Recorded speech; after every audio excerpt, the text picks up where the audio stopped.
La Lanterna, a spotlight in Italian football, is a podcast that dives into the beautiful game seen from the eyes of two fans from the oldest team in Italy's point of view.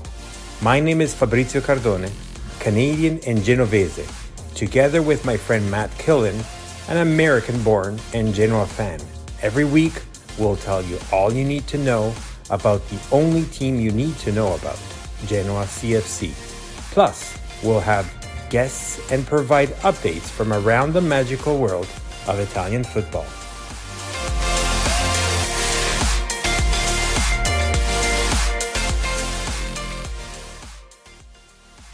Welcome back to La Antenna podcast. Hey, Matt, how are you? We're doing okay, given the circumstances. How's everything going on in the Dominican Republic? Well, yes. So let me say that part a little bit fast. I know I did leave a little bit before the match against Napoli, but mind you, even if I had left after it, I just needed it. Let's put it that way. Well, it's doing well. At least that part of life. The other part is, what am I going to say? I guess, we're going to dive into it eventually anyways, like throughout the episode. But it was something that was expected since December. Yeah. But we've always had that little ray of light with little hope and little ups. And it was like a full roller coaster. How many times we went all the way down again. And we're like, okay, that's it. It's not mathematical, but that's it. Then you get a win with Cagliari, and then you get the win with Juventus, and then you get the 7 ties in a row. And it was all leading towards the fact of, hey, there is some, it's funny. Like I also wanted to say this on the pod, the fact that everyone, rightfully so, mind you, has always talked about Genoa for the last 4 or 5 years, especially the last 3, anyways. At the very tail bottom, and just for the for the luck of the draw, for gods up in heaven or mafia. Let's don't even go in that direction. Mafia leaving out of this. that we managed to stay afloat, right? Yeah. And finally, everybody continues to say, finally, this was the year. Finally, you deserve it, type of thing, like kind of pointing the finger. And in a way, they're right, mind you. The thing that I wanted to say for whoever is listening that is not a Genoa fan is, yeah, you are right. And I fully support you for the fact that we did, we were super lucky. But what, with the new ownership that started, the officiality of it was in September. About the buyout, and then the actual papers all went through due diligence and whatnot. I think it was sometime in November. Yep. So with the new ownership, I felt that, okay, yeah, we deserved it with a previous management. Let's give us that hope with the new one. Yes. But like everybody said, okay, maybe we need the restructuring. Going back to Serie B is a wake-up call for everything. And we'll talk also about the errors that 777 partners did and so on. So I guess it was just inevitable. There's a lot to talk about. It definitely did feel that way. It felt like it was that way, though. To your exact point, like the last several seasons, it was, fighting for our lives to stay up. And we had some Ballardini magic the season before. And we were counting on guys like Goran Pandev at the twilight of their career to get us, these late goals and stuff like that. And you can kind of only play that game for so long, and it caught up to us. And, I don't know, Fabry, do you want to go into a little bit of the match leading up to it, even against Sure, Napoli, let's start. Yeah. No, let's definitely talk. Honestly, there's not really much to talk about the Napoli game. No. Hands down to the salute for Insigne leaving Napoli in tears, not in tears, whatever that might have been. Happy for him to even have scored that weird penalty goal. That was such a strange. Like he got Hamshik, I guess. So I guess there you go. That's his thing. But it was a very strange sequence of events. That thing. Yeah, just to also put clarity, because not necessarily everybody knows the whole proper rules for soccer and whatnot. I think it was Rule 14. That's what I read, anyways. So what happens is, because he shot the penalty, and then he missed what it. was his Right? name? He hit the post. He missed it, right? So then, There's what's the name of actually, I think, that scored. Di Lorenzo, correct. Yeah. So he shot in, but at the time that Insigne had kicked the ball, he was already in the box. So the rule says that no matter what, if there is a forward and a defender in the box at the time the penalty is kicked, the penalty is to be redone no matter what of the response. No matter what the outcome. That's what I have read. Yeah, whatever the outcome was, right? Yeah. Genoa against Napoli we heard it from the last podcast. Napoli had a lot of issues coming out with Spalletti being on the brink with the fans because they want him out. And there were lots to think about possibilities or not. But I guess, and you can confirm it or tell me your version of it, but essentially I think it just outlined the issues we have had throughout. Yeah, I think so too. I mean, I'm not sure how you thought about the lineup, but I was really optimistic going into the game, because some of the things that we were wanting to see, seeing Yeboah get a chance to start, I thought it was interesting to see Goodmanson in the lineup, even though I maybe wouldn't have played him in like that central attacking position. It seemed kind of like, can we get something positive from the lineup itself? But when you watch the actual match, it was just, oh my goodness. I mean, I thought that there were moments where Yeboah shined, where Amiri made some good passes. We were sort of unlucky. Portanova probably should have scored twice, and he didn't really test Ospina on either instance. But it was just kind of all of the things that we were sort of used to seeing there. Frankly, even for our defense, like we've been used to seeing, Bani and some of these other players be pretty strong. For us, that first goal, there was just nobody on Osimhen at all. He was just alone in the middle of the box. Yeah. And they had several chances. I think there was even another play that maybe Mertens played a ball in or something. And Osimhen had another chance at the beginning of the first half. So it just kind of, it reminded me a little bit, although the circumstances were certainly very different, and at least we had some actual real scoring chances and some positive play. But in a way, it kind of reminded me of the first match of the season when we were up against Inter and we just got clobbered, and it looked like we weren't in the same division. Like it kind of looked like we could have lost that game probably 4 or 5-0, and it wouldn't have flattered Napoli, I don't think. No, I 100% agree with you, Matt. Let me just add to the fact that up until the first goal, we did see a few chances. I thought, I didn't think anything. Honestly, I didn't. Obviously the hopes were always there. We even called it like the semi-finale, right? So to me, it was like, okay, let's go out there with that the courage, the strength, and the desire to win that match. And I think we did see that up until the goal. Right. Ultimately, the goal came at the half an hour in, right? So for the first 30 minutes, personally, I think at points, if we look at it from a boxing perspective, we were probably winning from a points perspective, right? Meaning we had a little bit better chances. We had a lot more determination. Napoli's Napoli. Like, we know that those guys, if I were a Napoli fan, and I'm not trying to raise anything that has not been already raised from their side, I'd be like so angry for the fact of having lost in like what it was at 3-4 matches ago, the run for the Scudetto, right? So right off the bat on the starting lineup, the abyss of the difference between the two teams was there. But the first half an hour gave hope to see, hey, wait a minute, maybe they're thinking about the season is over, maybe whatever. There are some chances for us. Like, who cares if some people say they're coming in with their flip-flops and they don't care about the results. But hey, that's soccer too, and that's part of the game too. Like, they don't care about because they got already the Champions League spot. So maybe they're just gonna like play it without too much intensity. But they did, and rightfully so, up until the goal, and that's where Genoa just dropped everything. Like the whole team just, I don't know. I think it was their feelings, their attitude, everything just dropped.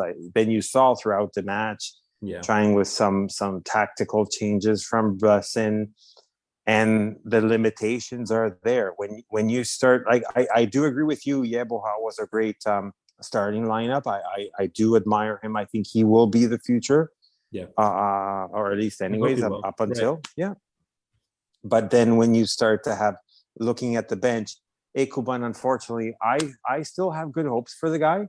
Mm-hmm. I don't know if he will be in the future of the Genoa project itself. Right. But then when you see who else is there, Destro, sure, he's like you said that the other pod, right? And he's like our goal scorer. We're 8 out of the 9, I think you said, we're from with Ballardini. It's like, really? Like, yeah. Then you talked about Pandev when up until a few years ago, he was our only striker. I don't know. Yeah. Anyways, maybe we'll get Lapadula back from Benevento. Who knows? Don't say that. Don't say that. Knowing our luck, that could be what happens. I don't know. I mean, should we talk about that? I guess, like, transitioning into the season. Maybe we talk about some of the responses post match and your take. Like, did it sink in? Was this something? Was it kind of like having like an aging relative that has been on their way and then it's finally happening, or was it still kind of like a shock? What did it feel like? You mean the result the Napoli match? I mean, ultimately, you said that right. It felt like that first match against Inter, and it could have gone worse, honestly. Yeah. I personally think they did the minimal that they could have done in order to get through, and they won 3-0. Yeah. I mean, they looked far superior. They looked like they belonged in Serie A, and maybe we didn't. And it's a difficult season. I mean, I think the comments about 777 is what makes this harder, because I think if this is Preziosi and we're dealing with all of the stuff that is common, that I think had been so much of a problem for anyone supporting Genoa over the past several seasons, you can kind of maybe think, oh, maybe he gets out. Maybe we finally look at ourselves and we do something. Maybe some of these other guys that I think, I can't remember the Italian word that you used for the kind of like the older players, maybe we need to kind of get out of the team, but maybe we clear some of that stuff out. Senatori. Yeah.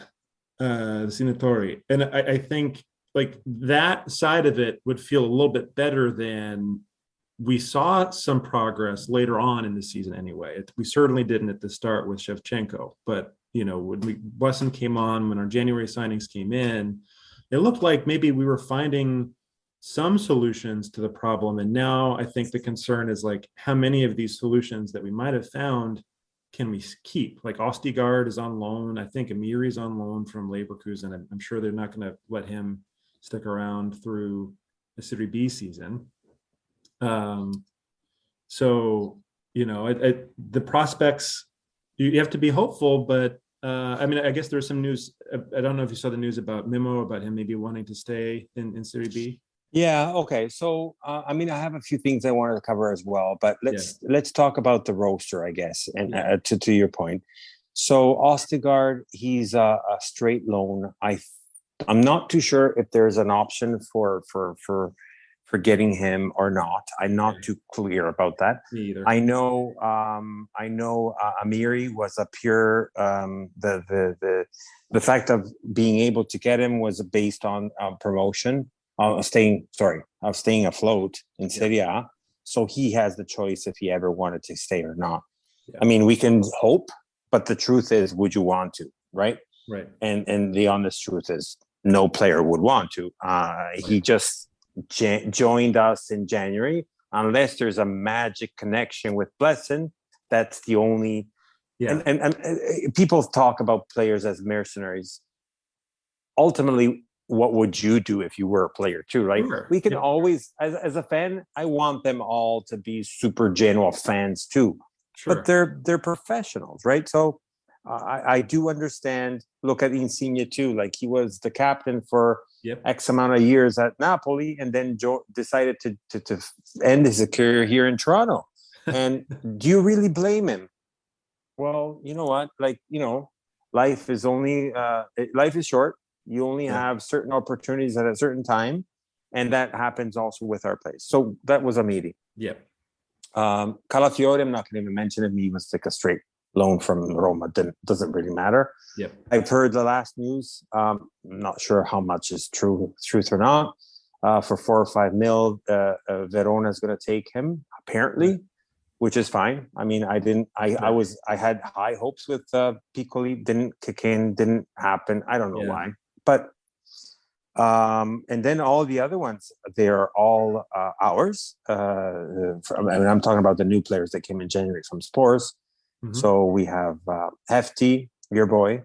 Yep. We have Yeboah. I still have great hopes for him. Help me out here.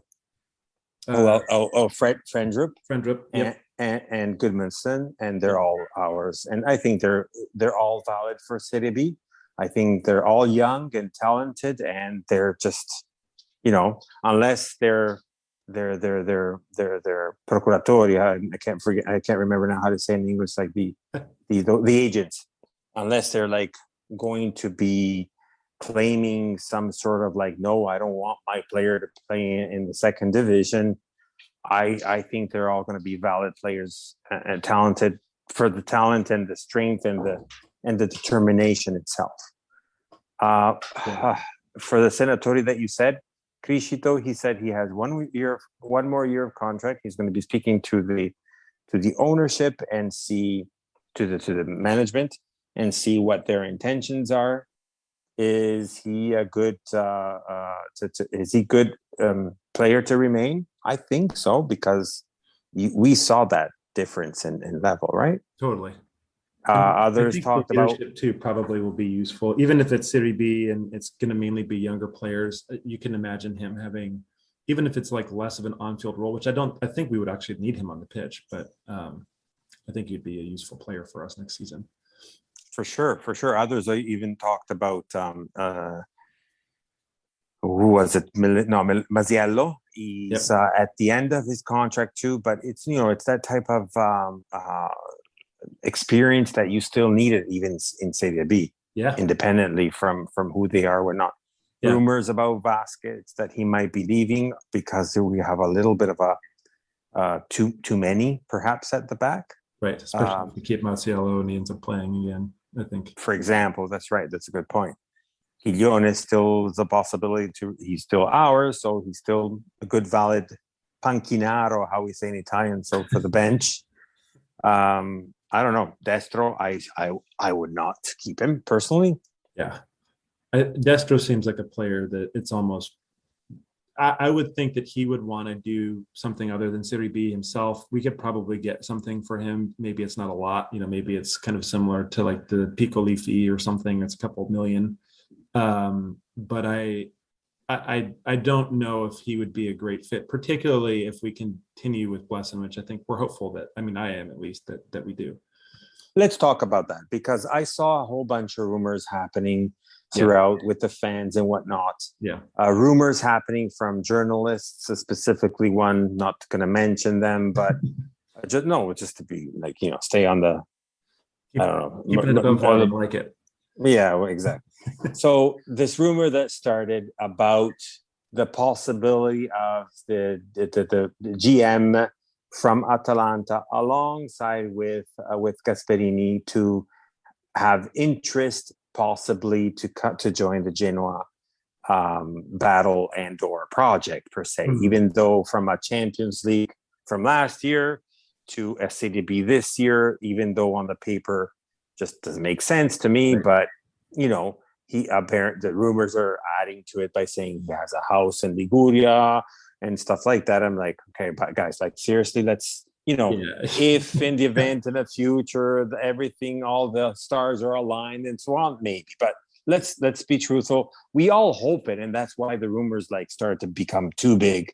The truth is like it's not true. And besides, rightfully so. Then I'll talk after about what also the president of Zangrilo had said. But I read an article about Blaskets, which is one of the owners from the 7-7 group, and they confirmed 100% that we're going to continue with Spurs and with Blessing. So even though people want to hope that they leave because of whatever the reason is, because they blame them, the truth is the mistake was from the summer market before they joined the Shevchenko choice. So for the new ownership, and they did omit also the weak campaign they have done in January. Right. Yeah. I mean, look, if the Gasperini rumors were true, I think every Genoani would welcome him back in open arms. But I think it's kind of interesting. I don't believe it to be true at all, but I don't know if he would be a great fit with 777. That's kind of one of the things. I mean, when you look at what's happening with Spurs and Blessing, and if I've been reading things correctly, it's always kind of a little bit of a guessing game with Google Translate, but it seems kind of like likely yes with Blessing, but I don't remember seeing any kind of affirmative stuff from him. But assuming it's going to be him and Spurs as kind of the sporting director and the manager in charge, it feels more like what I think 7-7 are trying to do. I keep referring to like the Leipzig, like the Red Bull, I guess it's more the Red Bull model. And, obviously we've seen with the acquisitions that have happened with 777. And I think it was interesting. I think maybe you pointed out on Calcio guys that they kind of were going after these legacy clubs like Standard, I think Liège is how you say it, Vasco da Gama, and Red Star is kind of like maybe the outlier a little bit because they're old, but sort of more of a fringe type of a club. But you could see like they would want to have this system where they're building within, they have a manager that really is focusing on a very specific kind of style of play, grooming players to come into that, and then kind of probably having like-minded managers in other parts of their ecosystem so they can sort of just transfer that around. And I'm not sure if Gasperini fits that exactly. I think obviously he's an incredibly talented manager. He's was a huge hero for us Genoa fans, but I don't know if he would necessarily fit that picture of what they seem to want to do. So the one point that I wanted to add to that comment, which you're absolutely right on everything, was they did have at the very get-go beginning that the model they want to follow, which is a point of topic here that I want to share with you, was they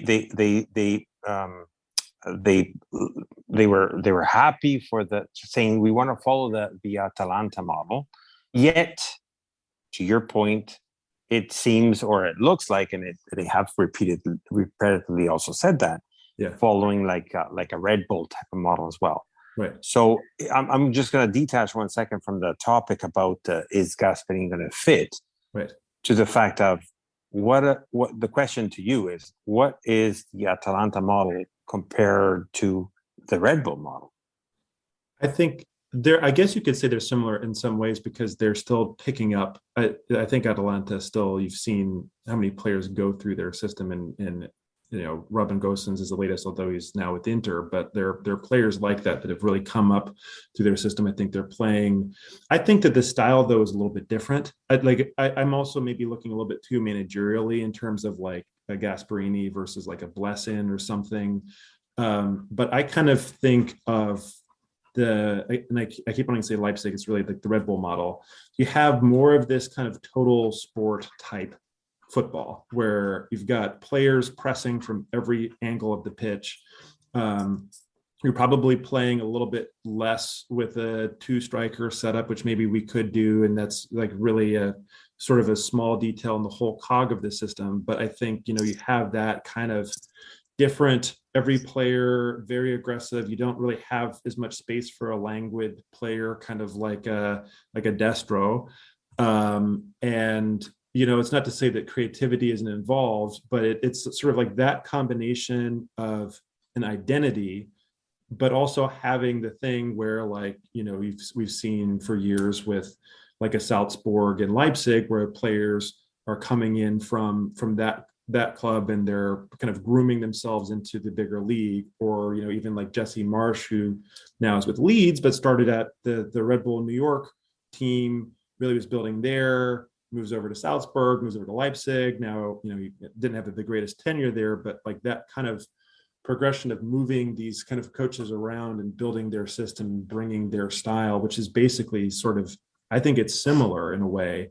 And so I guess like what I would say in short, the difference, it's more of a network, I think. But I'm curious what you think about that compared to Atalanta's system. No, I get what your point is, and I kind of listening to your points there, and I do agree. I think now, okay, so let's divide the two things. So if you look at the network, you're absolutely right with respects to that. There is no comparison with Atalanta. Yeah, Atalanta actually does have an amazing youth squad and approach to etc. Not that Genoa didn't have. I don't know what's happening there now, because apparently, no, there's no apparent there, but apparent there. But the Primavera is not doing that well, and they're actually on the playouts for relegation, which is kind of sad. Yeah, because they've always it's unusual. Not even exactly, very unusual. So going to your point is, if you look at the managerial style, I think Gasperini is actually has brought. I'm not talking about the Gegenpressen itself, but he with his 3-4-3 model, which it's in my heart since.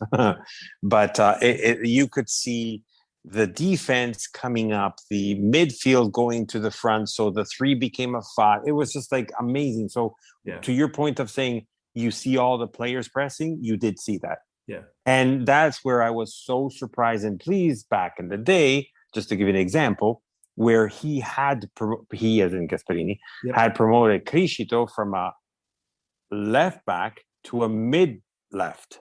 Right. He's playing almost like a wing, like left. Yeah.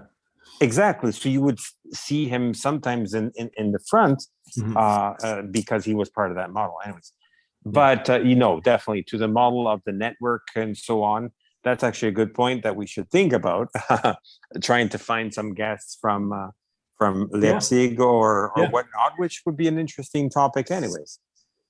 I would be curious about that too. So would Gasperini fit in that model? Personally, I think he would as a manager itself, but the manager is just usually like a left hand, right hand, whatever you want to call it, of the GM. So as long as that model fits, listen, if Gasperini went along with Preziosi, which was just like redoing his team like every 2 for 7, I mean, he can do anything. True. But no, it's official from Blaskets that he said we're going to be restarting with Blessing and both Blessing and Spores. We will give to the coach and a team that it will not only be comprised of kids. He said ragazzi, so young. I'm just translating from Italian to English. I'm sure he speaks Italian, so it could have been in Italian his interview. But we will also need expert players. So it's going to be a nice mix, different to the January market that we have seen. So this is the official words from the. Now going back to the interview of Zangrillo, which was the president. I wanted to bring this up just because I heard a lot of people saying, "Oh, we want a press release and so on." Yeah. And we chatted that about it just a few days ago, actually after the loss with Napoli too, right? Yeah, I think that was very important. Not necessarily everybody I think had understood the purpose of it. The fact of the president going in front of the cameras and going in front of the microphones and basically asking for forgiveness to the fan base. To say, we made the mistake, we deserve to be relegated, but not you, meaning the fans. So his point was very clear. I take my responsibility. I go back to the promise and to the reason why I accepted this position back in November, October, whenever that was. Yep. Where I want this team to have a certain project and so on, and that's what we have to be doing. That's what we have not delivered. So we're not going to have any more promises. We're going to work on facts. And now it's just time to not be ridiculed by anyone anymore and just make it happen. Essentially, that's the message I got through. Yeah. I mean, I liked it a lot too. I know that maybe it was divisive at the time, or something that maybe not everybody wanted to hear exactly, but the hope with 777 coming on was that we would at least be respectable again, right? Like we wouldn't have exactly 3 managers this season. Unfortunately, that did happen because they kind of swung and missed with Shevchenko. But I mean, ultimately, I don't think anybody would say it was wrong for us to replace Shevchenko. Absolutely. It was wrong for us to appoint him. But, you know, those are the things I think we have to hope and expect as fans that they really follow through with. And at least you hear the words, you hear the acceptance and the acknowledgement. And if there's a place to focus before next season, that's where it is. We want to make sure that we're doing the right things, because as we've seen with, you know, some other clubs in Serie B, it's not straightforward coming back up. Exactly. And you're absolutely right. Look at the fact of let's look at the lineup of all the team, not all, but at least the important teams that I can think of off the top of my head. And I'm not trying to take anything away from other teams. Yeah. There are potential of among the ones that are running through the actual playoffs right now. So you could have Pisa, you could have a Monza, depending on who goes through, right? Right. And then you have still a Parma, or whatever. Yeah. Then you're going to have a Venezia that is still, you know, you're going to still have another team that could be Cagliari, could be Salernitana. We still don't know. Most likely seems to be Cagliari, but, you know, until it's done, it's done. We don't know yet, right? Yep. Then who else? Oh, there was... there. Brescia could be still one of the potential. Pisa, I mentioned that. And I think in Serie B, we also, they also came up, was also Bari. Yeah. Which could still technically be another.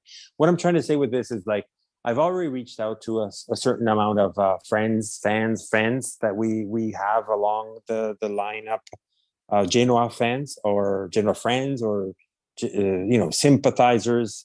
Sure. Of the oldest team in Italy. Anyways, like, you know, I've got these messages saying, I'm sorry for the oldest team in Italy.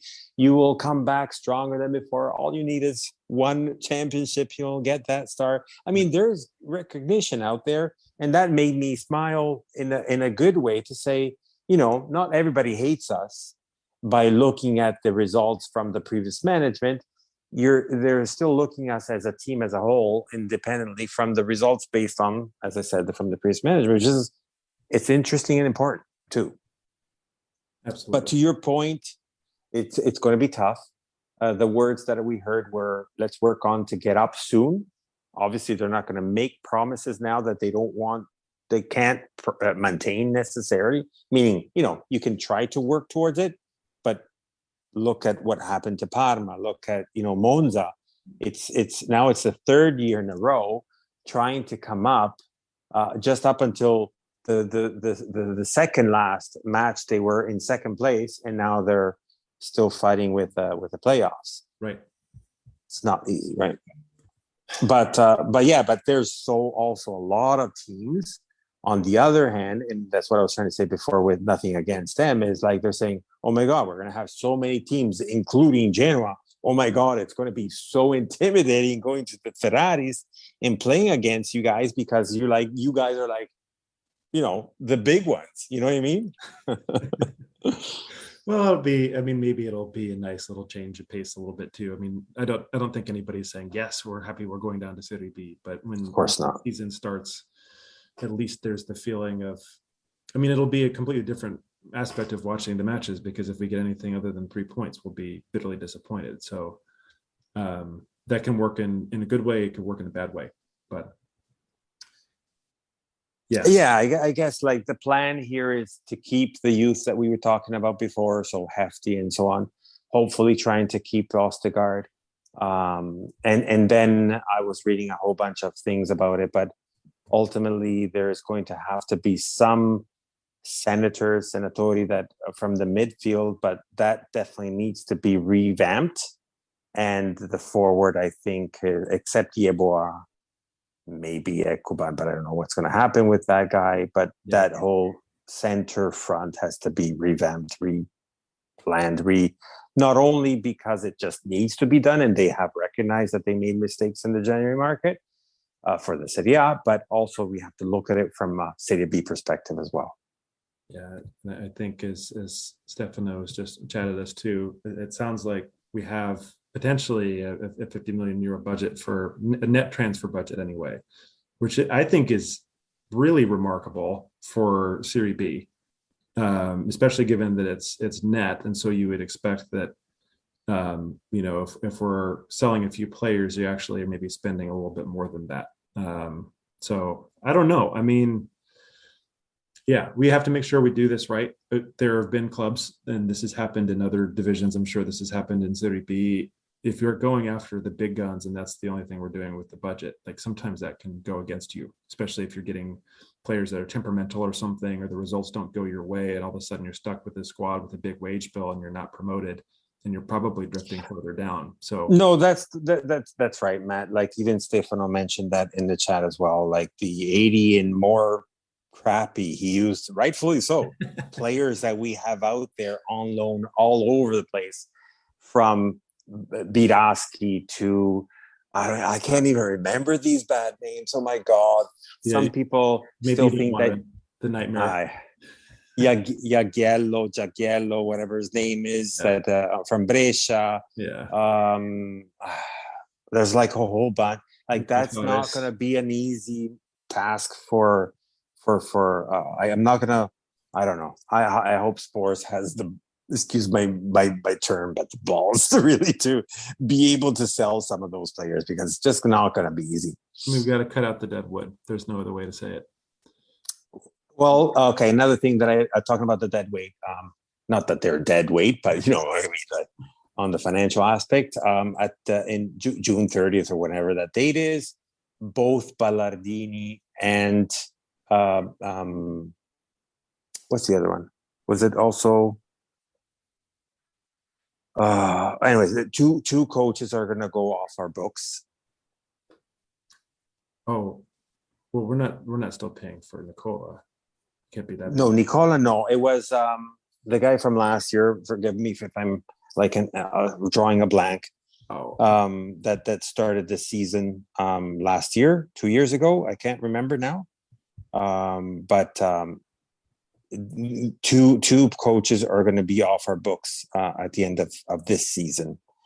For Shevchenko, it all depends on if he's going to find someone else somewhere else to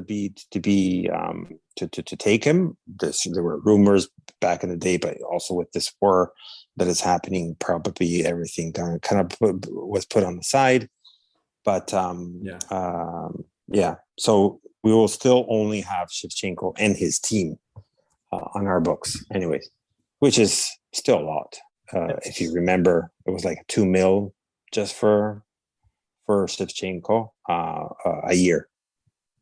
That's the crazy part about all of these transfers that have happened. I mean, 20 managers in 18 seasons when Shevchenko took charge, and then we made it basically 22 with our interim manager as well. So it just, you pay for that in multiple ways. It's not just the inconsistency with the squad and having, mismatched transfer policies and all sorts of things. It's costly too. Absolutely. I was reading one of the comments that happened through one of the largest pages out there and podcasts from IFTV. When they announced the fact of our relegation, and a whole bunch of comments throughout happened there. When I read this comment, which was like bluntly, coldly, amazingly true, because I don't know how else. I'm a fan, but also someone that's trying to be as objective as possible, when you read these few, it was like very few words, and it said, when you have three coaches, a change of management, and bad both January and summer market, bad in a sense like not exhaustive or not, full, well thought through and so on. Yeah. What do you expect, essentially, right? So I'm like, what am I going to say to that? Nothing. I can't even, counterattack. It's true. It's when anyone asks why is Genoa struggling, I think it's not that hard. By the way, it was Rolando Maran was the manager before. Maran, that's it. So both Maran, thank you. I apologize for our listeners that not remembering the name, but both Maran and Ballardini will be off of our books on June 30th. Yeah, it was a forgettable time in charge, so I think it's. Oh God, please block that stuff out of your brain. And it's Shevchenko. I want to forget him too, but just because of who he was, it's hard to forget too, right? I know, you bring in a legend. It's maybe not for our club, but it's still, you're gonna remember the name for better or worse. So one thing before we end this sad moment, but it's important because the main thing was the fact that even 7-7 continued, because another part of the rumors were just like sad to read, even to say, are 7-7 going to give up now and more focus on the other teams that you mentioned before, between Vasco da Gama or even the Paris, if they are going to go forward with that one, or not. But no, they said that there, and you said too, like there's going to be like the budget for it, and they're 100% focused and dedicated towards it. But let me ask you a question with respects to what your thoughts about Blessin. Do you think was he a bad call being a coach that had no experience in Serie A, or was it just because he didn't have the right roster? I think it's a combination of things. I thought that he was effective in his own way. I mean, he's a very funny manager in a way to like analyze, because when you look at the performances, and you mentioned kind of like the 7 draws in a row, and like the actual point totals, it's not hugely impressive. It's not something that's like, oh my goodness, like this manager like really turned the ship around. But when you consider like what he walked into, I think he took charge right after that dreadful game against Fiorentina, which was just horrendous. It was like one of Vlahovic's last matches, and was another pretty difficult one to watch. And if it wasn't that one, maybe it's like the game after that game. But there's a lot of stuff to sort out. I mean, Shevchenko himself didn't have very much to work with when he was the manager. Destro was injured. You had a lot of guys that weren't in form. The squad itself was just in complete tatters. I think we talked in an earlier podcast about how over-reliant we had been, at least the last season, if not the seasons before, on loan players. And, we didn't really replace any of those guys. So, coming into the situation, you've got kind of a lot of stuff happening.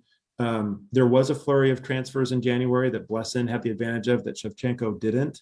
But I think really it's a hard thing to evaluate his prowess as a manager, because not only was this team in complete disarray, but also almost all of the players that we brought in January were foreign players. Like these guys, I'm not sure how many of them actually spoke Italian.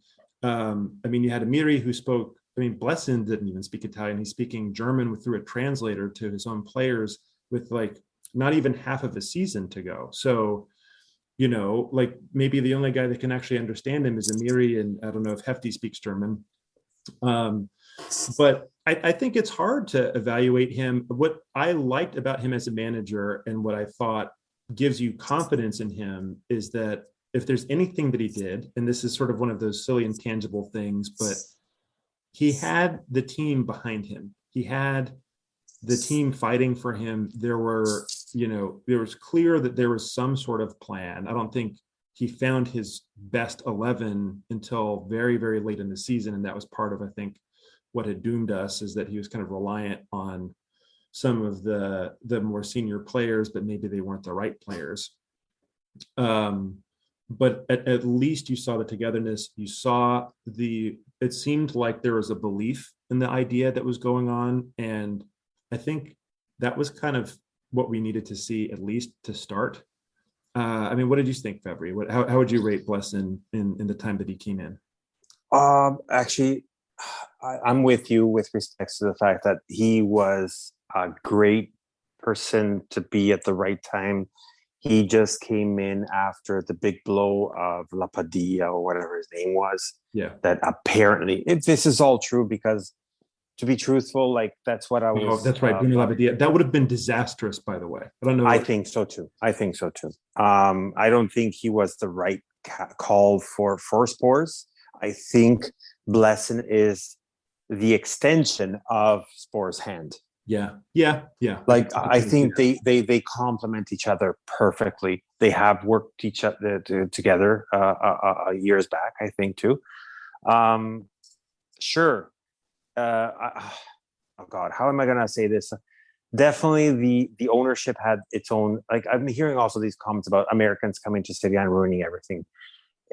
I don't necessarily agree with that, at least not for what I've been hearing and seeing. Obviously, when there are words and no facts are coming, hence promises of Europe in 3-4 years, and now it's relegation, it's hard to see it that way.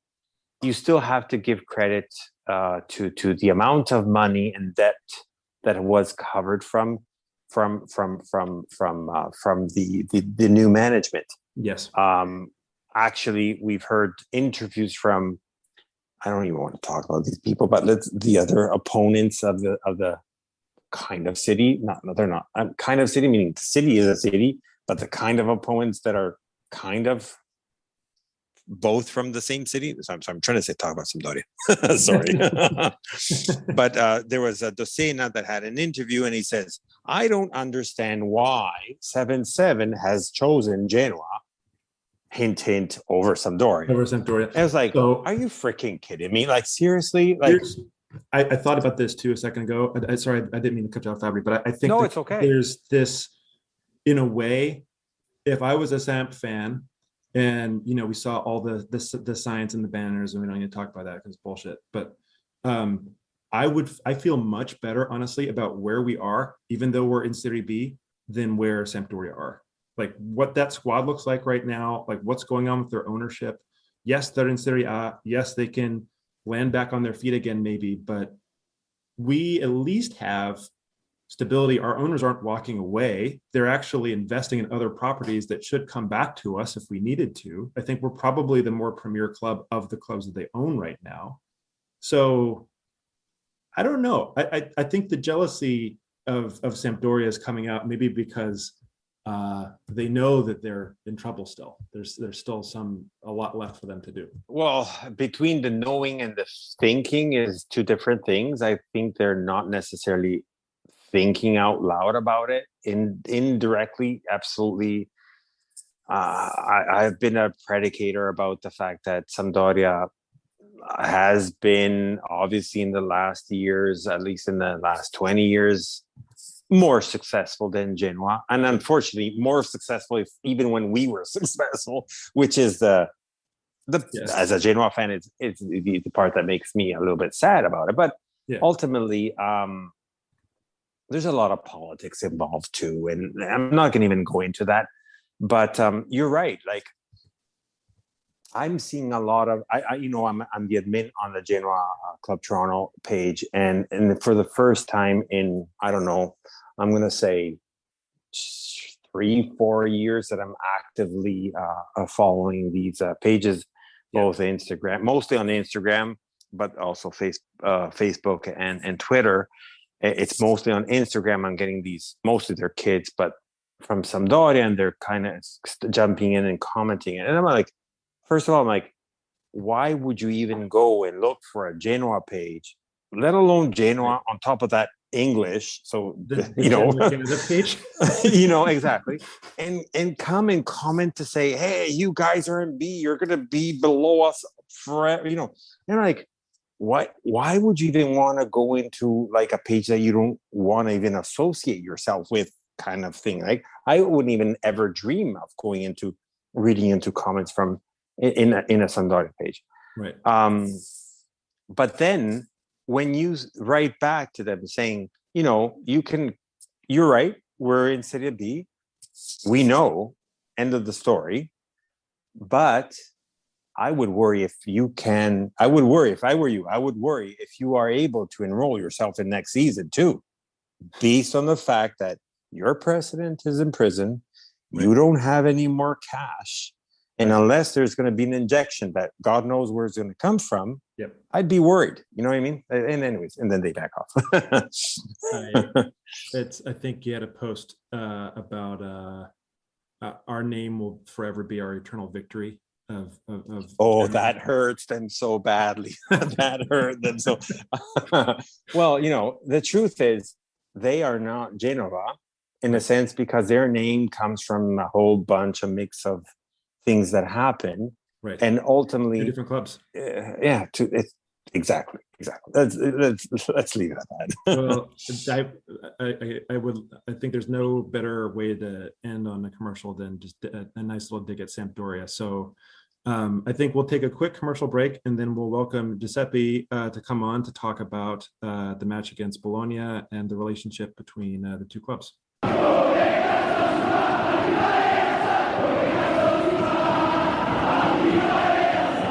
My name is Fabrizio Cardone, and I approve this message. All right, welcome back.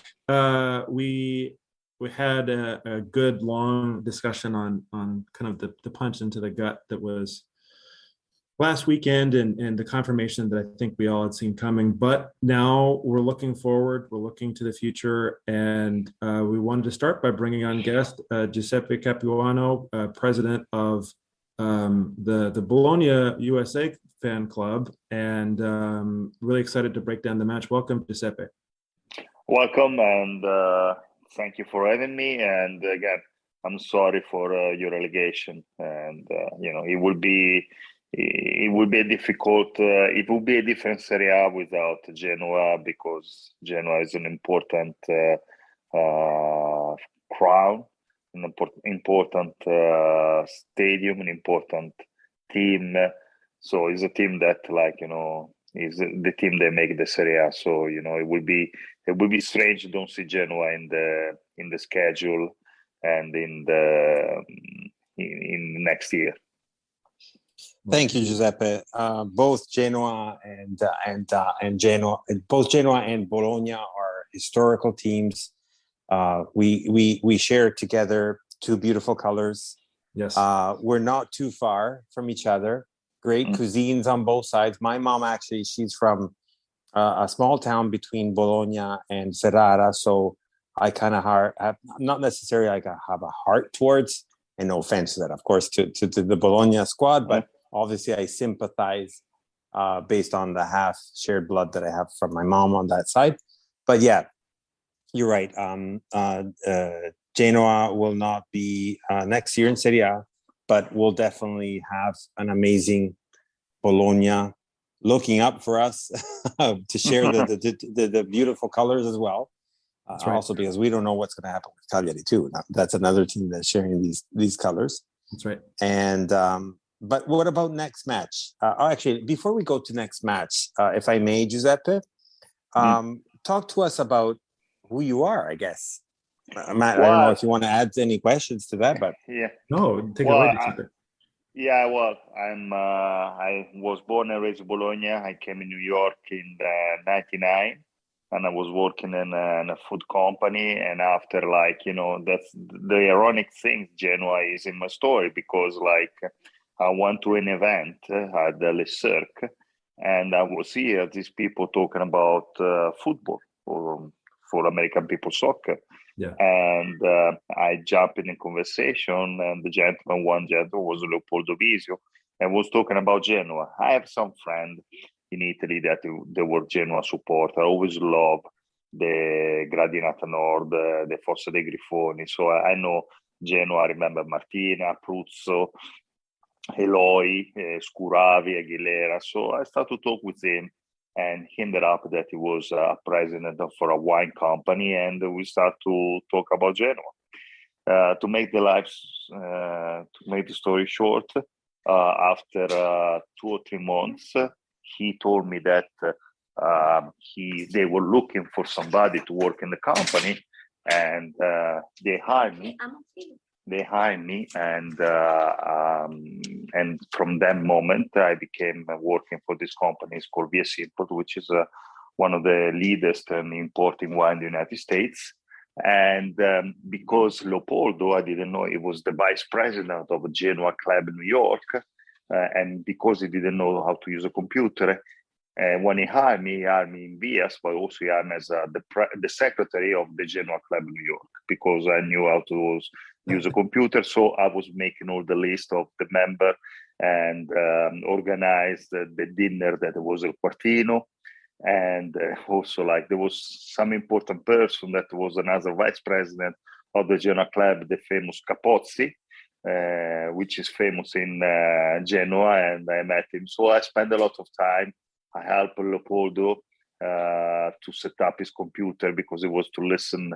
We're talking about the beginning of 2000, so it was the beginning of internet. So I set up his computer because I want to listen Radio Paradiso, if I remember, like something like that. I don't remember the name of the radio. And after there was the wall of the Grifoni, Muro dei Grifoni. So I set up his account. He was happy, like, so now Leopoldo is living in Genoa.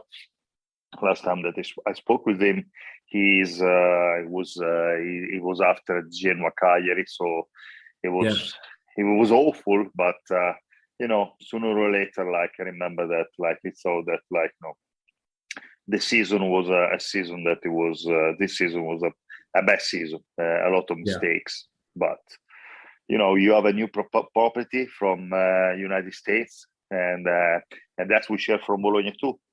And when Saputo bought the club, we were in second division, and he helped us to go to the first division. And after that, right now we are a solid club with a good future. We have some project for the stadium, so we are very hopeful for the future. On the other hand, like Parma is also owned by an American property. Last year they went to second division, and this year don't even go to the playoffs. So it's not easy. Right.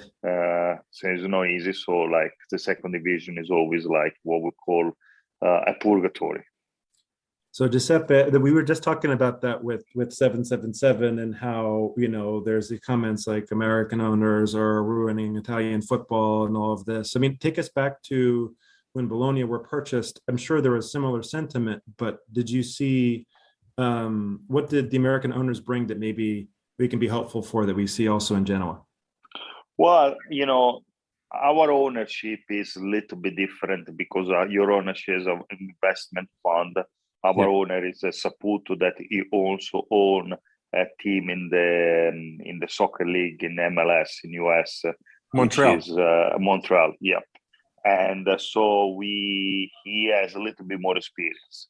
So what he brought more stability, but also, like, he was very aggressive, and we were lucky because, we have the right people, because the president cannot do anything by himself. He needs to surround it by the right people. So what is concerned me, if, like,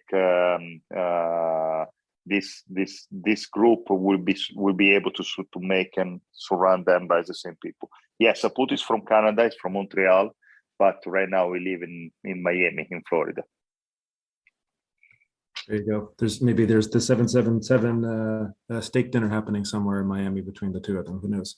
I know, but one thing that it was good, that at that time Tacopina and Saputo have a little bit, in particular Tacopina, that was the beginning, a relationship with the supporter. So he was not this mysterious object that they are, these people. And also one thing that it was very important for Bologna was that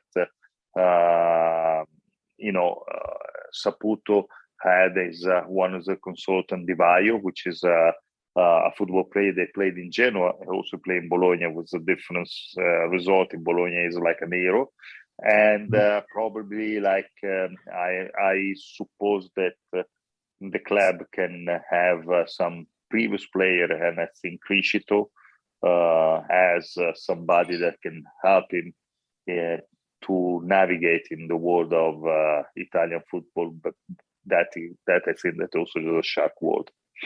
Yes. Well, if I may say, Giuseppe, definitely is the fact of Saputo being Italian Canadian, Italian American.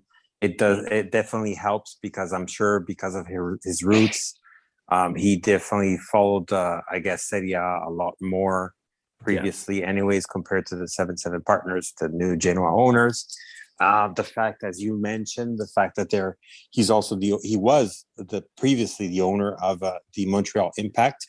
He's just, by the way, small comment.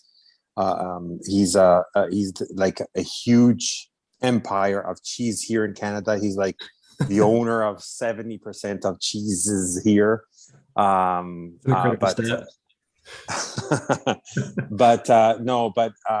He definitely, and when you said Marco Di Vaio, Giuseppe, I kind of gave me that tear, because I still have fond memories of him when he played at Genoa too.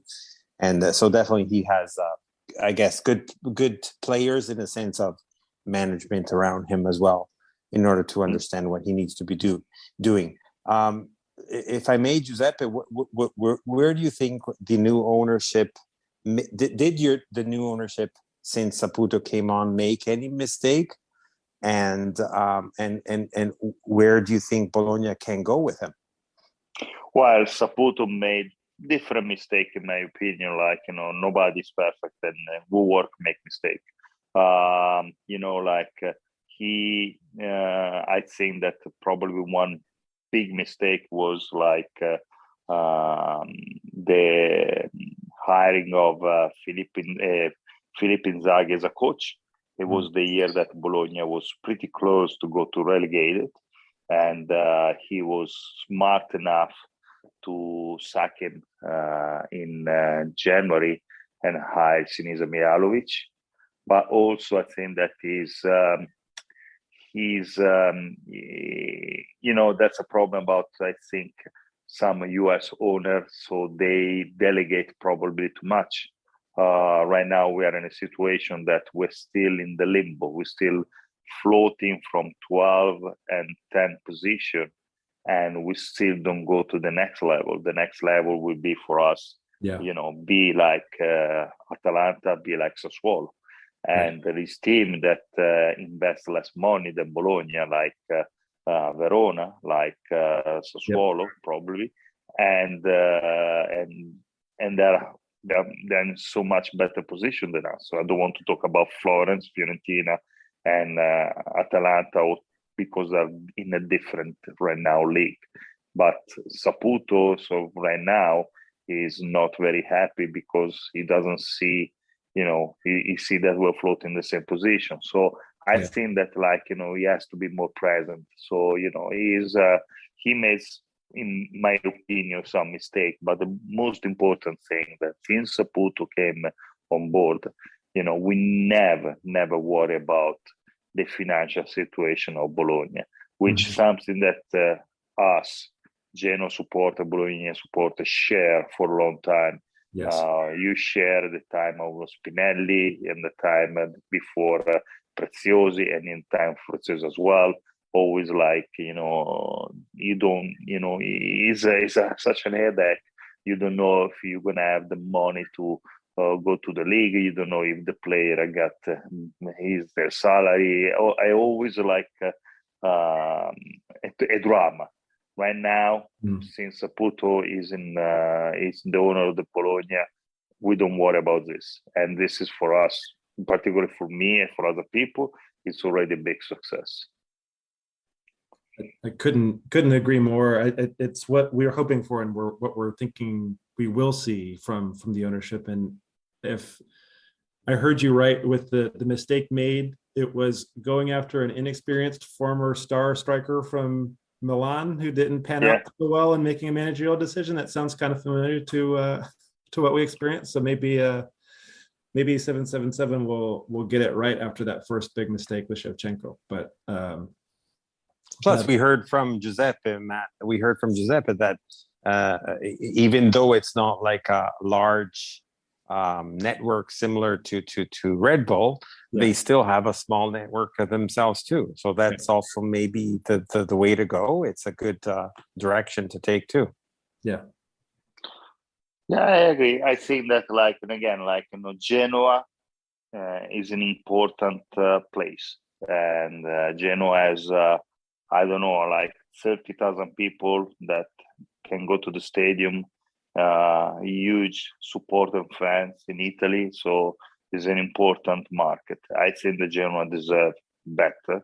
They deserve more, and I don't know, and I don't know now, if what's the situation also with your cousin Sampdoria, but is I still think that I still think that you're I think that you are the oldest team in Italian league, so you have this kind of crown, and is I think that I don't know about the 7-7. I don't know a lot about your new ownership, what they have in the sports world, and what is their intention.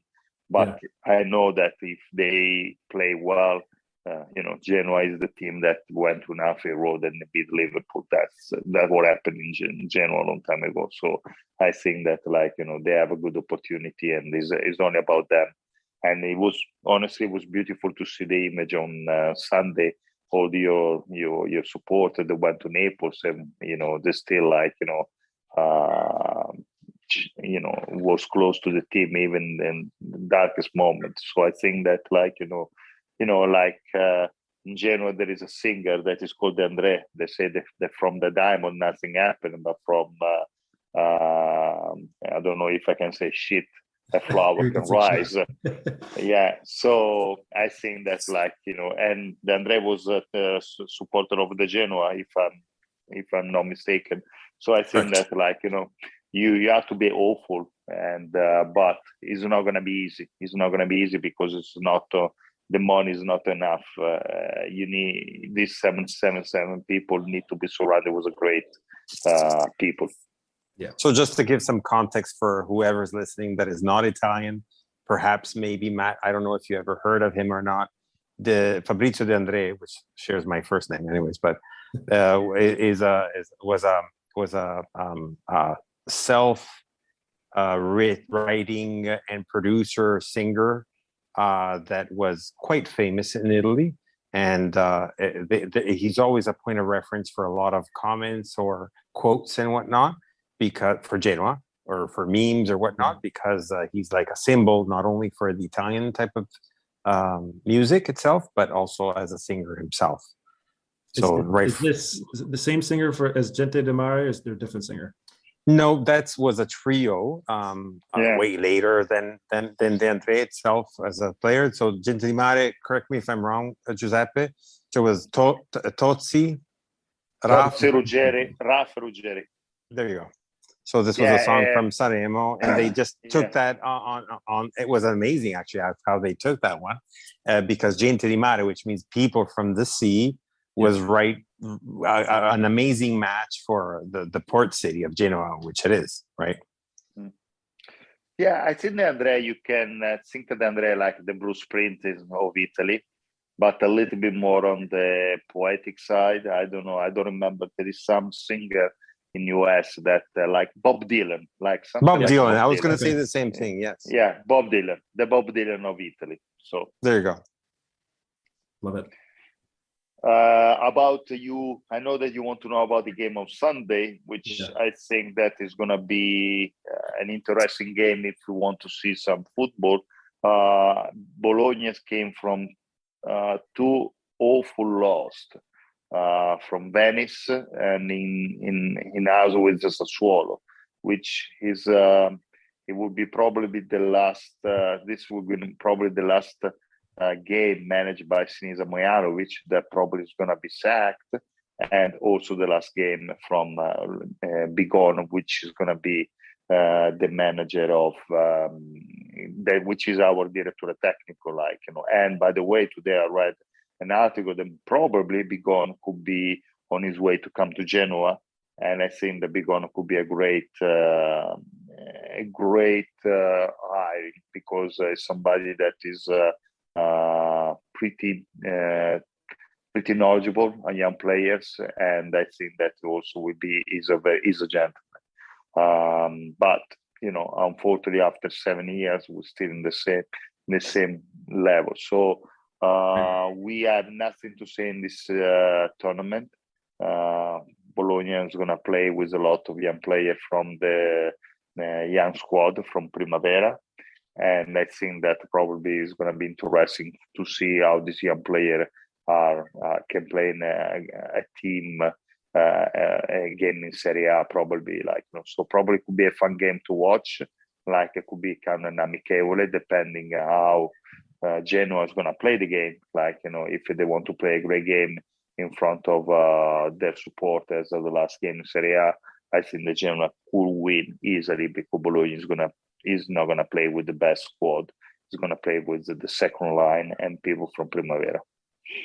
That's actually a relief that you're telling us, Giuseppe, because from a Genoa standpoint, perhaps from the outside, it's not obvious. Genoa wants to reach at least the third last spot for different reasons. One, for at least let's don't go down as the last ones per se. Right. The other reason is because in the event, and this is like a very small percentage, but there's always those hopefuls that until the last minute are not going to drop for that. In the event someone is not able to enroll to the next season, and I'm not going to mention who, hint to the bikers or whatever. I think, as you said to Giuseppe, the stadium is planned to be a sold out, or maybe not sold out, but they put in the new ownership put like the lowest possible prices for the tickets because they want for the last match, even though of the relegation, so on, just like a big celebration.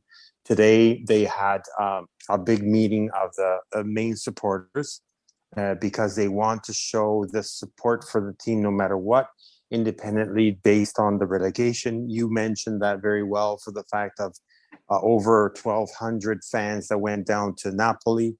I think they still showed to Italy supporting that they have shown independently for the fact that we were always in the bottom three. And I think they still want to be, leading as supporting and whatnot also for Serie B. But besides that, so the goal, I guess, for that is for the match is to win for Genoa, for redemption. Not that there is any redemption, but just to come up as possibly as the third last. But Matt, what do you want to talk more about that? What Giuseppe said a little bit earlier, for the fact that he was like in the early stages of whatnot of the team, of actually the club that you're part of, which is Genoa Club New York. Yes, I think that story, I absolutely love hearing that, Giuseppe. I mean, I really, like, my fandom took off, I think, after being introduced to, I met Daniele at it was an event in New York. It was like a race or something. We were both wearing pretty much the same shirt. And, since then was introduced to several other Grifone fans in New York City, and have gone to several games, had some authentic focaccia. Thank you to Francesca for always bringing that every time we go to the games. And it's so cool that connection was there, because one of the reasons why Fabri and I wanted to do this podcast is, we wanted to make it more of a community where fans could discover Genoa. They could become familiar with maybe the history of the club, even if they were maybe less familiar with the history of Serie A. And I think it's for me, it's been a really great experience, and a really big reason why I follow the club so much. So it's amazing that the overlap was there. Yeah, it's look, since Leopoldo Bisio, which was the vice president of the Genoa club, left, I was lost contact. But after, I hired a ciclista, a Sampdoriano, in the company. So we stop talking. I stopped talking. So he's still so. And I was joking with Leopoldo because sometimes they even came to the office to watch the Sampdoria game with all the flag of Sampdoria. So I sent them a picture of Leopoldo and say, "My God, what bad it is, my company now." So, but that must have been very bad for your eyes too, right? Yeah. Even because I have to wake up at 9 o'clock to open the office for them. So trust me.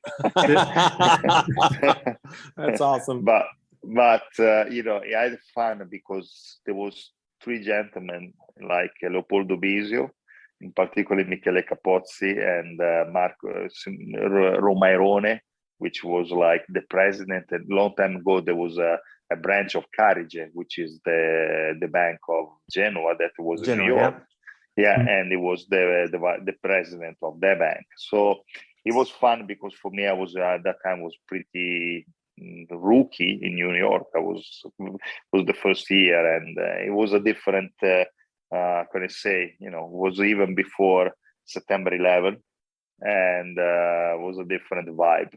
I can say there was a different vibe, and we spent a lot of night, in particular with Capozzi, which he has an interesting, profession.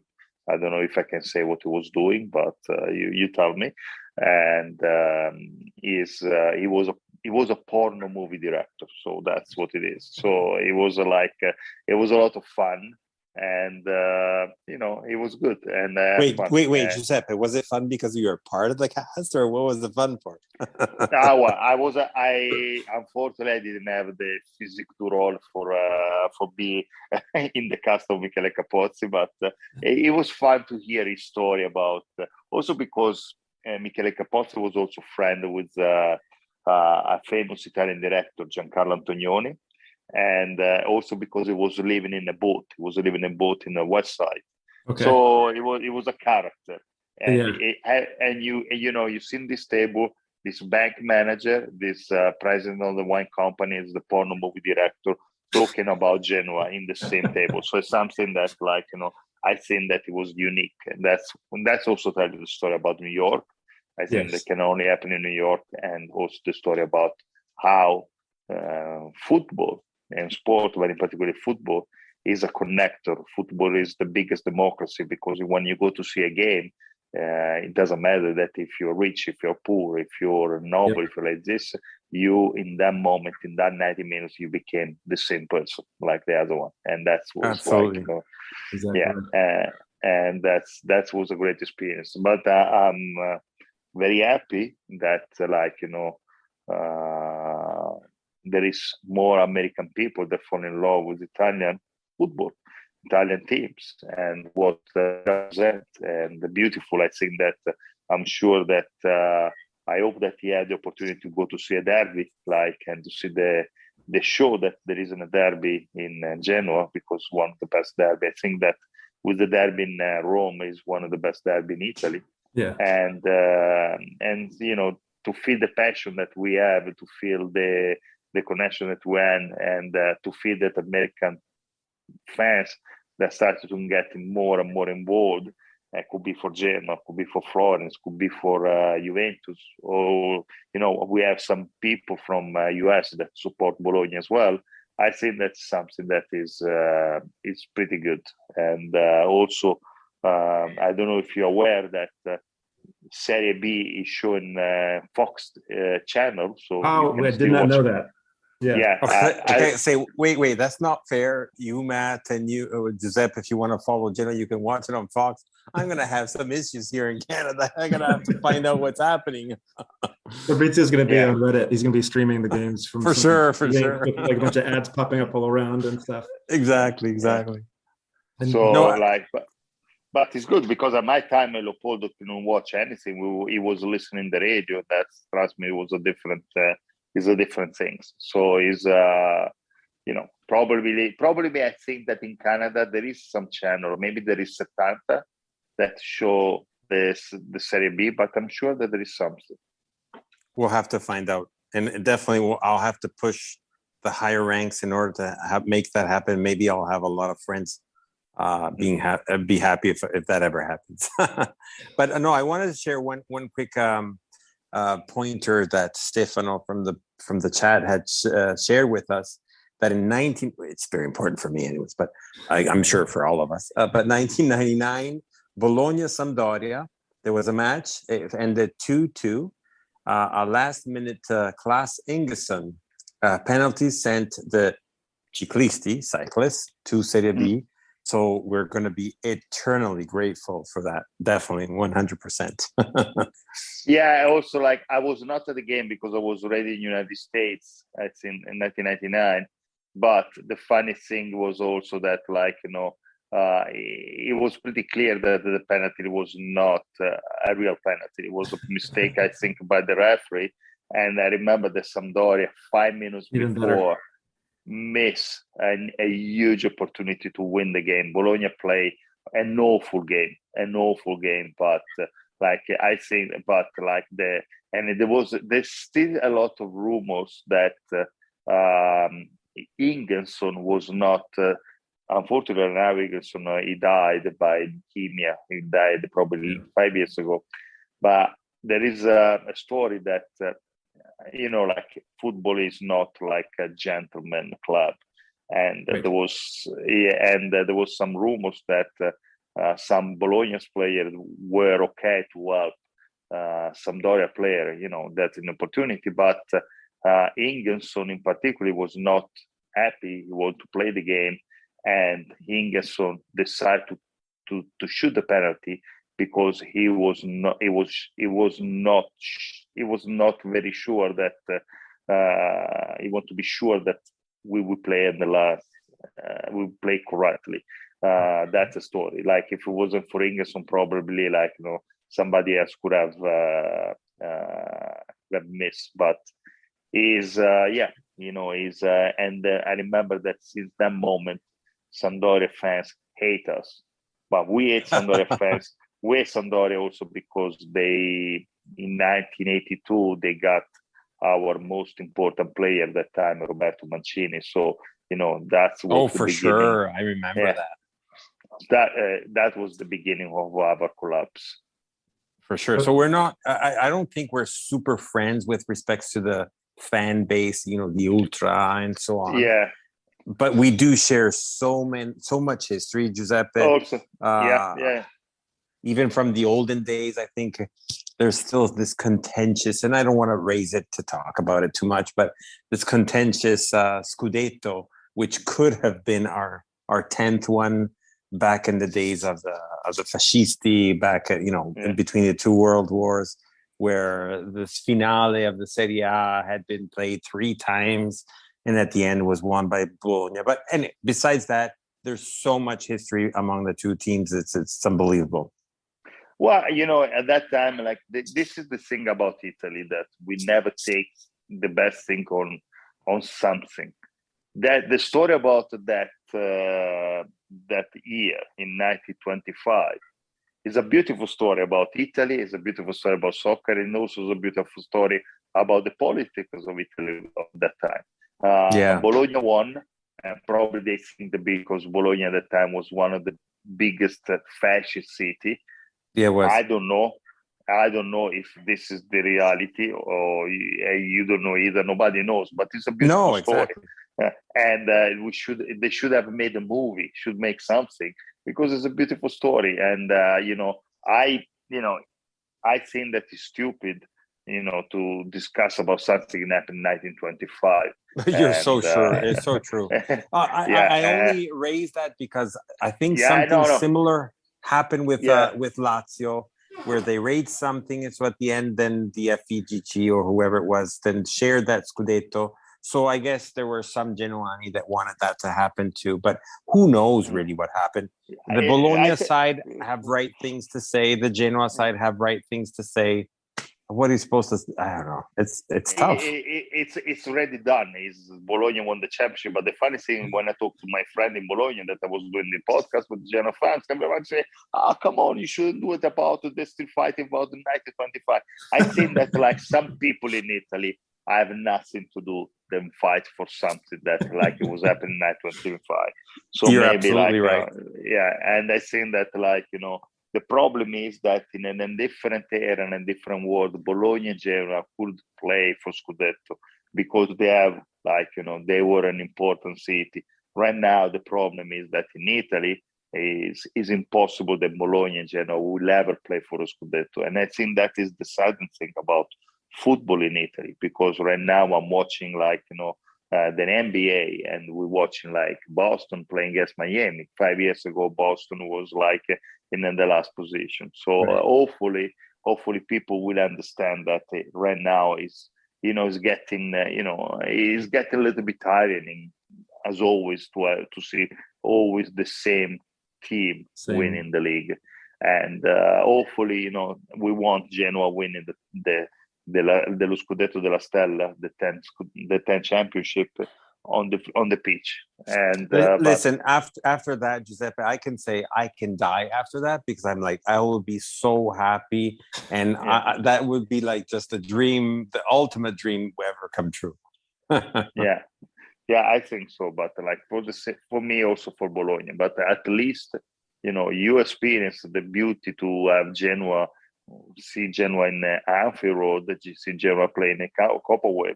I don't even have that experience. So think about me. No, you're absolutely right. Two historical teams that you're right. I really like that comment that you said. The fact that in the olden days there's a whole bunch of different players. Obviously, at the beginning you had a little bit more consistency throughout when Genoa was winning, but then other teams came about and started to win as well. And I honestly didn't like the last decade, and I'm sorry to say that to the Juventini fan, but have seen so many Scudettis happening to the same team. It's not interesting from a world perspective. That's understandably so why Premiership is a little bit more, interesting in that way. And when you see all the other the other top four leagues. So when you talk even about Spain, you always see the duo, monopoly. And Germany, there's no point even to talk about. France, there's no even point to talk about.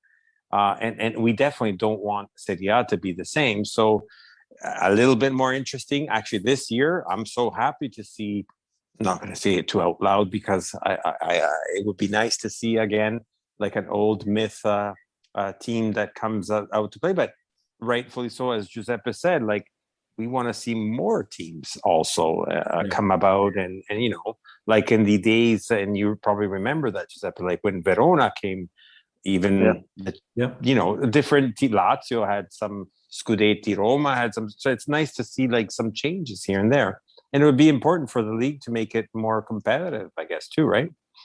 Yeah, I think that probably what we hope with this American ownership or Canadian American ownership, that they try to make a league more competitive with more competitive teams. The problem is that this year, Serie A had a big problem, which was the referee. The referee this year was the worst referee that I've ever seen in my life. We see too many mistakes, too many contradictions, and if we don't fix that, if we don't fix that, we can, we're not gonna have a player that come to play for us. Definitely, some work has to be done around VAR. No question about that, which is definitely is a help to them, but they also have their hands tied based on certain situations and whatnot.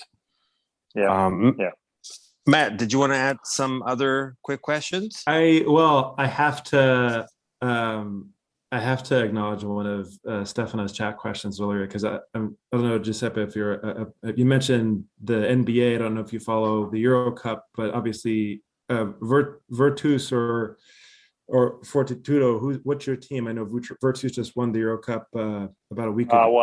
I'm like the Genoa and the basketball. I'm a Fortitudo since I was born. I even wore Fortitudo. I'm shocked that you know the team. That I'm curious, is... I don't know Fortitudo. My roommate actually played in that cup final, believe it or not, last week. I played basketball years ago. He played for Bursaspor, the Turkish club that Virtus played against. But I have to give Stefano some credit for the question of virtus or fortitudo. So but is 40. It's like fortitude is for the people that were not rich.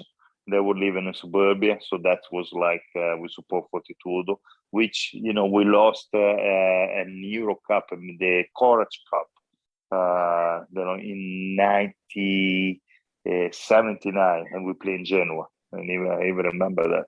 So is we right now is a team that is always a team with a lot of problem, financial problem. Is like the Genoa of the basketball, probably, it's always like this, but with a lot of as the huge fans base, a lot of support. So is at least we have that. I think that sometimes, like when you support a team, like sometimes I remember like somebody in Bologna tell me support be a Fortitudo supporter in Bologna is like to have a Ferrari and 500 in garage, and you decide to drive the 500. I think that we are like we call maledetti. We like to suffer, so we like this. But at least right now I have Bologna that keep me cool. Sounds so familiar. Before we wrap up, Giuseppe, if anybody wanted to join, contact, or reach out to the Bologna Club New York, how can they do that? Well, we have a Twitter, an Instagram page, and a Facebook page. But I'm not a huge fan of social media, I have to be honest. So, but the Facebook page is checked by somebody else. Also, we have a restaurant that's called Nonna Beppa in New York, which has a great tortellini, and you can ask information there. And that's it. Probably like the best way to contact us. We have our football Facebook page, which is Bologna FSC Fans USA, but also like in Twitter. But it would be nice sometimes, if our Lega Italiana was a little bit different, to do something that they do with the Premier League fans, to do this kind of try to have all of us all of them together, support the Genoa together like this. Because at least it's the best way to promote Italy and to promote football. But we are not smart like the English people, like the French people. Trust me. No, Giuseppe, you're right, but we can definitely be more smart than the Lega and do it ourselves. We can. Maybe in the future we can. Maybe we'll do when Genoa next year is coming back to Serie A, or we'll do next year. Why not? For sure. Regardless. Love it. So thank you very much for participating to this amazing podcast, Giuseppe. We had so much fun talking. Exactly. Thank you, Matt. It was amazing to hear back the stories from what you remember about from the Genoa matches to your early ages of the Genoa Club New York, opening secretary or whatnot. And what? Wait, let me just read this quick question from Stefano. It's an important one. So promise to get 6 points against Sampdoria for next year. So we want 6 points to get away from them. We want you to get them. To be fair, in the last 3 seasons, Bologna won every game against Sampdoria, and Bologna lost every game against Genoa. If you check, the only game that we didn't lose was this year, and we tied 2-2. But if you check last year and 2 years ago, we always won against Sampdoria, and we always lost against Genoa. We want that to continue. We want that to continue. So we did our part. Absolutely. So continue to do your part. Thank you very much for joining us on our podcast, Giuseppe. Matt, Thank you so much for inviting. Matt, you want to add quickly something? No, Giuseppe. I mean, this has been a blast. It was great to get introduced from Daniela and just to learn a little bit more about the background. And we had a great time, and let's hope it's a fun match this week. I'll be there thanks to Stefano, so I have to thank him. I'll be in the Granada North, so it should be a good time. All right, so have fun in Genoa, and if you can send me the episode to the podcast like this, I can share it with Leopoldo Bisio. We'll be very happy. Absolutely. All right. Thank you so much. Thank you, everyone. Thank you for joining La Lanterna podcast, and we'll see you next week. Absolutely. Forza Genoa, Forza Bologna. Bye. Thank you. Ciao.